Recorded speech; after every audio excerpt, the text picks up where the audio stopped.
one of the best to ever compete in no-gi Brazilian Jiu-Jitsu. Him and Andre are back at it again. You're not super aware of everything right now, right? No, I mean, I read that article. I know about.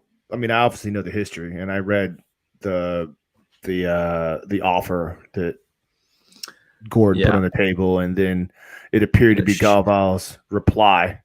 But we can get into that. Yeah, it seems. So I guess Gordon Ryan offered Andre Galvao $1 million versus his $500,000 for a no time limit sub only match, winner take all.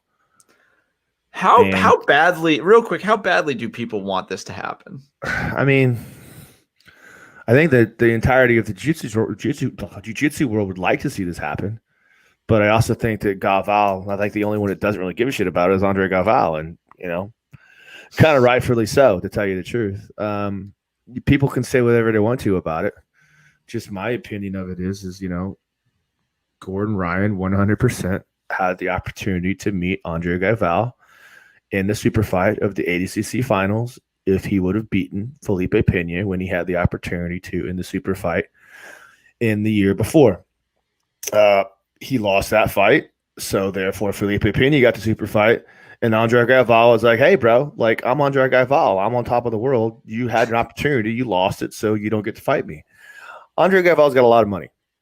His gym is insane. Atos is huge. $1 million is a lot of money. Yes, it is. But I think Galvao just doesn't care. I think he really believes that, like, he's a very purist when it comes to the sport. I think he doesn't really care about who Gordon Ryan is. He doesn't give a shit about anything he has to say. But this is maybe different. So we'll see what happens. I think now, Gordon's coming after his students, and I don't think Andre is going to take that too kindly. It is weird because you do get the sense that I don't see a lot of people hankering for a Felipe Pena rematch, even though he's beaten him. He's beaten Ryan twice. Yeah, the same way. Right. Like, get to his back. In Gordon Ryan's wheelhouse format, which is submission only, no time limit, by the way. Yeah. So it's fascinating that he seems – I don't think Gordon's ever avoided the Pena rematch. I feel like he's talked pretty openly about wanting it again. But I also understand that from Andre's perspective – as someone who's done what he's done, he's earned the right to just be like, I don't care. It's not like he gains a lot. He gains a lot from beating Gordon, but I don't think he gains as much as Gordon would if he beats Andre. Right. Does that make sense? Yeah, 100%. In the 500,000 million, Andre's fucking 40 years old now. I think he's 38 years old, still arguably close to the prime. I mean, freaking Cyborg's out there murdering Kanye Duarte and all the top guys in the world right now. We'll get to that later. He's 30. He's 37 years old. 37 years old. He's been competing, but 37 years old in age. We're probably 65 years old in mileage. If you talk about all of the competitive years he's put in to grappling, it's such a high level, and all the things he's accomplished at such a high level. And now some guy who's, the up and comer wants to come up and come after his throne. And, Galvao's like, hey, bro, you had the chance. You fucked it up. You could have come after me. I'm done now. I'm retired. I did everything I need to do in the sport of grappling. I'm content with where I'm at. Well, I mean, he said they verbally agreed to it. It's like he made a response comment saying, let's do it. So, if this happens, it'd be cool. I'm not going to it's not like that. That would be awesome. I'm going to watch it. Yeah, I'm 100% going to watch it. I mean, again, you know how I feel more about competitive jiu-jitsu. Things like this, I get the hoopla, I get the excitement, but it's also just kind of like, oh, really? Come on, Gordon again? Like, really? I mean, I get it. He wants to prove that he's the greatest and all these other things like that. But I would argue to say that you could still prove that you're the greatest without having to go up and after, Andre Galvao when he's already old and broken down. I don't know.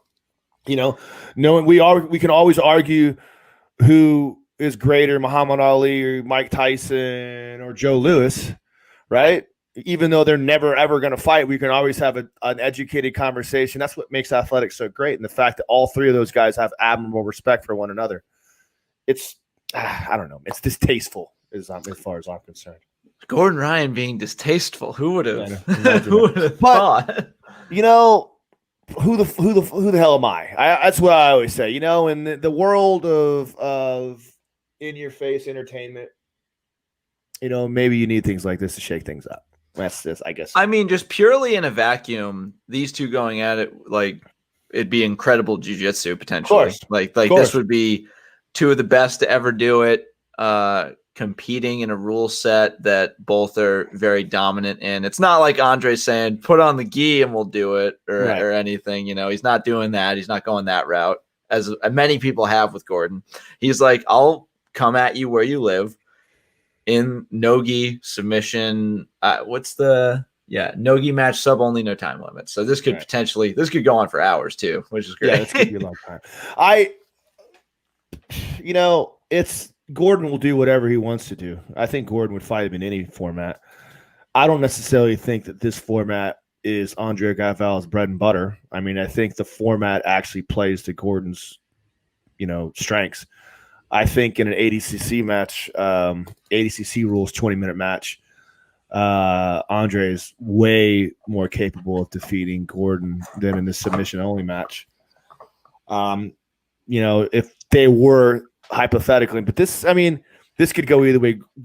Andre replied, "Sure, let's do this thing," but he's also done that before, almost just as like a laugh, like, "Sure, whatever, kid, absolutely, I'll be there, meet you around the corner." You name the place, and he says those things in a placating kind of way.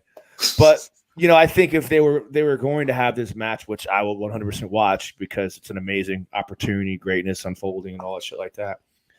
But when you watch this match, if you think about it from the reality of it, I think that, Gordon's going to be a motherfucker to submit. Andre Galvao will probably pass his guard, get top positions, grind him out, all the other things like that. But I think eventually Galvao is going to get tired and Gordon will probably catch him, just my opinion. But, Felipe Pena grinded Gordon out with that shoulder pressure, took his back and submitted him. So we'll see what happens.